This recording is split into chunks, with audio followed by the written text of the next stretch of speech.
Hi guys, welcome back to two way ടോക്കീസിൽ ഇത് നമ്മുടെ ട്രിവാൻഡ്രം പോയതിൻ്റെ രണ്ടാമത്തെ ദിവസമായിരുന്നു ആക്ച്വലി.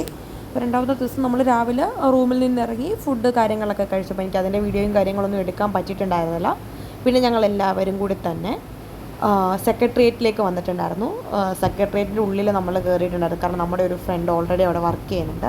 സോ ആ ഒരു ഇതിൽ നമ്മൾ സെക്രട്ടേറിയറ്റിൽ കയറിയിട്ടുണ്ടായിരുന്നു നമ്മളെല്ലാവരും. കാരണം ഞാനൊക്കെ സ്കൂളിൽ പഠിക്കുന്ന ആ ഒരു ടൈമിൽ മാത്രമാണ് സെക്രട്ടേറിയറ്റിനുള്ളിൽ കണ്ടിട്ടുണ്ടായിരുന്നത്. ഇപ്പം നമുക്ക് ഫാമിലി ആയിട്ട് കയറാൻ പറ്റുക എന്നതൊരു വലിയ കാര്യമാണല്ലോ, കാരണം എല്ലാവർക്കും അങ്ങനെ പറ്റാറില്ല. സോ അത്രത്തോളം ഇതുണ്ടെങ്കിൽ മാത്രമേ റെക്കമെൻഡേഷൻ ആ ഒരു രീതിക്ക് മാത്രം കയറാൻ പറ്റുന്നതാണ്. അങ്ങനെ നമ്മൾ ആ ഒരു ഗേറ്റിൻ്റെ സൈഡിലേക്ക്, നമ്മളോട് വേറൊരു സൈഡിലെ ഗേറ്റിൽ വരാനാണ് പറഞ്ഞിട്ടുണ്ടായിരുന്നത്. സോ നമ്മൾ ആ ഒരു വഴിയിലേക്ക് പോകുകയാണ്. അപ്പോൾ അതിനിടയ്ക്ക് നമ്മൾ കുട്ടിയായിട്ട് എന്തൊക്കെയൊക്കെയോ പറയുന്നുണ്ട്. പക്ഷേ ഇതിൽ ഞാൻ വോയിസ് ഓവർ കൊടുക്കാനുള്ള മെയിൻ റീസൺ എന്താണെന്ന് വെച്ചാൽ ഭയങ്കര ക്രൗഡായിരുന്നു, അതേപോലെ തന്നെ സൗണ്ട് നോയ്സൻസ് ഉണ്ടായിരുന്നു. അപ്പോൾ അതൊക്കെ കൊണ്ടാണ് ഞാനിപ്പോൾ ഇങ്ങനെ ഒരു വോയിസ് ഓവർ കൊടുക്കുന്നത്. പിന്നെ നമുക്ക് അവിടെ കയറുന്നതിന് മുമ്പ് നമ്മൾ എങ്ങനെ വന്നു, ആരുടെ കെയർ ഓഫിൽ വന്നു, നമ്പർ, നമ്മുടെ പേര്, ഡീറ്റെയിൽസ് കാര്യങ്ങളൊക്കെ അവിടുത്തെ സെക്യൂരിറ്റി എഴുതിയെടുക്കുന്നുണ്ടായിരുന്നു. ദെൻ അതിന് ശേഷം നമ്മൾ ആ സെക്രട്ടേറിയറ്റിനുള്ളിലേക്ക് കയറുന്ന രംഗമാണ് നിങ്ങൾ കാണുന്നത്. നമ്മളവിടെ കയറിയിട്ടുണ്ടായിരുന്നു. എൻട്രി എല്ലാം കഴിഞ്ഞ് ഉള്ളിലേക്ക് നമ്മൾ മുകളിലേക്ക് പോകാൻ വേണ്ടിയിട്ട് ലിഫ്റ്റ് കയറാൻ വേണ്ടിയിട്ട് നിൽക്കുന്ന ഒരു ഇതാണ് നിങ്ങൾ കാണുന്നത്. പിന്നെ നമ്മൾ കുറേ മന്ത്രിമാരുടെ റൂമുകൾ, അതേപോലെ തന്നെ അവരുടെ PA ഓഫീസ് കാര്യങ്ങളൊക്കെ തന്നെ നമുക്ക് കാണാൻ പറ്റി. അതിൽ 1-2 മന്ത്രിമാരുടെ കൂടെ നമ്മൾ സംസാരിച്ചു, ഫോട്ടോസ് എടുത്തു. അതൊന്നും എനിക്ക് ഇതിനകത്ത് ആഡ് ചെയ്യാൻ പറ്റിയിട്ടുണ്ടായിരുന്നില്ല. പിന്നെ അധികം നമുക്ക് അതിനകത്ത് ഫോൺ യൂസ് ചെയ്യാൻ പറ്റത്തില്ല, റെസ്ട്രിക്ഷൻസ് ഉണ്ടായിരുന്നു. പിന്നെ ഫോട്ടോ വീഡിയോ ഒക്കെ എടുക്കാൻ തന്നെ നമുക്ക് പല ഏരിയയിലും നമുക്കത് റെസ്ട്രിക്റ്റഡ് ആയിരുന്നു. സോ അതുകൊണ്ട് തന്നെ എന്നെക്കൊണ്ട് പറ്റുന്ന രീതിക്ക് ഞാൻ വീഡിയോസൊക്കെ ക്വിക്കായിട്ടാണ് എടുത്തിട്ടുണ്ടായിരുന്നത്. പിന്നെ എൻ്റെ അനിയനോട് ഞാൻ ചോദിക്കുകയായിരുന്നു, നീ ഇതിനു മുമ്പ് കണ്ടിട്ടുണ്ടോ, സെക്രട്ടേറിയറ്റ് കണ്ടിട്ടുണ്ടോ? കാരണം അവൻ അങ്ങനെ എൻ്റെ കൂട്ട് സ്കൂളിൽ നിന്നൊന്നും അങ്ങനെ പോയിട്ടൊന്നുമില്ല, അവനെ വിട്ടിട്ടുമില്ല. അവനങ്ങനെ ആഗ്രഹങ്ങളൊന്നും ഇല്ലായിരുന്നു ആ ഒരു ടൈമിൽ പോകണമെന്ന്.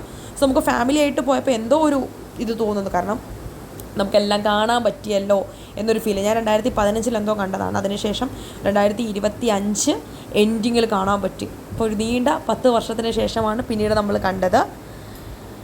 അങ്ങനെ നമ്മൾ IAS ഓഫീസറിൻ്റെ റൂം കണ്ടിട്ടുണ്ടായിരുന്നു, അതേപോലെ തന്നെ നോട്ടറീസ്, ലോയേഴ്സ്, അങ്ങനെ പല ഡിപ്പാർട്ട്മെൻറ്റ്സ് നമുക്ക് അതിനുള്ളിൽ കാണാൻ പറ്റിയിട്ടുണ്ടായിരുന്നു. അതിൽ നിന്ന് നോക്കുന്നൊരു വ്യൂ ആണ് നിങ്ങൾ ഈ കണ്ടുകൊണ്ടിരിക്കുന്നത്. പല മന്ത്രിമാരുടെ അവിടെ ഞങ്ങൾ പോയതിൻ്റെ അന്ന് ക്യാബിനറ്റ് മീറ്റിംഗ് ഉണ്ടായിരുന്നു. സോ നമുക്ക് അതുകൊണ്ട് തന്നെ നമ്മുടെ ചീഫ് മിനിസ്റ്ററെ കാണാൻ പറ്റി, അതേപോലെ നമ്മുടെ ഗണേഷ് കുമാർ സാറിനെ കാണാൻ പറ്റി. അങ്ങനെ ഒരുപാട് ആളുകളെ നമുക്ക് കാണാൻ പറ്റിയിട്ടുണ്ടായിരുന്നു. Anyways thank God. എനിക്ക് ഒത്തിരി സന്തോഷം തോന്നുന്നൊരു പ്രൗഡ് തോന്നുന്നൊരു രംഗമാണ്. പിന്നെ അതിനിടയ്ക്ക് ഞാനും ശരണ്യയും കൂടി നിന്ന് എന്തൊക്കെയോ കാര്യങ്ങളൊക്കെ സംസാരിക്കുന്നുണ്ടായിരുന്നു. ഞാൻ അവളോട് ചോദിക്കുകയാണ്, നീ ഇതിന് മുമ്പ് കണ്ടിട്ടുണ്ടോ ഇല്ലയോ? പിന്നെ നമ്മൾ നിന്ന ആ ഒരു ഏരിയയെക്കുറിച്ചിട്ടൊക്കെയാണ് ഞാൻ അതിൽ എന്തൊക്കെയോ പറയുന്നുണ്ടായിരുന്നു. അങ്ങനെയൊക്കെ തന്നെ. പിന്നെ നമ്മൾ അതിന് ശേഷം പുറത്തിറങ്ങി ഇവിടെ തന്നെ നമ്മൾ ഈ ബജറ്റ് ഡിപ്പാർട്ട്മെൻറ്റിലൊക്കെ നമ്മളൊന്ന് കണ്ടിട്ടുണ്ടായിരുന്നു, കയറി ജസ്റ്റ് ഒന്ന് കണ്ടിട്ടുണ്ടായിരുന്നു ബജറ്റ് ഡിപ്പാർട്ട്മെൻറ്റ്. സോ അവിടെയൊക്കെ ഒന്ന് കണ്ട് പിന്നെ ഓടിച്ച് നടന്ന് നമ്മളെല്ലാ ഇടവും ഒന്ന് കണ്ടിട്ട് നമ്മൾ അപ്പോൾ തന്നെ പുറത്തിറങ്ങിയിട്ടുണ്ടായിരുന്നു. ഒരു 1 hour നമ്മൾ മൊത്തത്തിൽ അവിടെ സ്പെൻഡ് ചെയ്തിട്ടുണ്ടായിരുന്നു, അത്ര മാത്രമേ ഉള്ളൂ. അതിനുശേഷം നമ്മൾ പുറത്തേക്കാണ് ഇറങ്ങിയിട്ടുണ്ടായിരുന്നത്. ഇത് നമ്മുടെ അകത്ത് നിന്നുകൊണ്ട് നോർത്ത് ബ്ലോക്ക്, സൗത്ത് ബ്ലോക്ക്, അങ്ങനെ കുറേ ബ്ലോക്കുകളാണ്. സോ നമ്മൾ നോർത്ത് ബ്ലോക്കിലാണ് കയറിയിട്ടുണ്ടായിരുന്നത്, പക്ഷേ ഇറങ്ങി വന്നത് സൗത്ത് ബ്ലോക്കിലൂടെയാണ്. സോ അങ്ങനെയൊക്കെ തന്നെ. പിന്നെ വേറെ ഒന്നും തന്നെ ഇല്ല.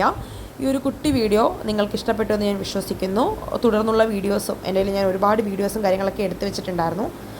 സോ ഞാൻ അങ്ങനെയുള്ള വീഡിയോസും കാര്യങ്ങളൊക്കെ എന്നെക്കൊണ്ട് പറ്റുന്ന രീതിക്ക് എഡിറ്റ് ചെയ്തിട്ട് ഡെയിലി അപ്ലോഡ് ചെയ്യാൻ മാക്സിമം ശ്രമിക്കാം. സോ ഈ ഒരു കുട്ടി വീഡിയോ നിങ്ങൾക്ക് ഇഷ്ടപ്പെട്ടു എന്ന് ഞാൻ വിശ്വസിക്കുന്നു.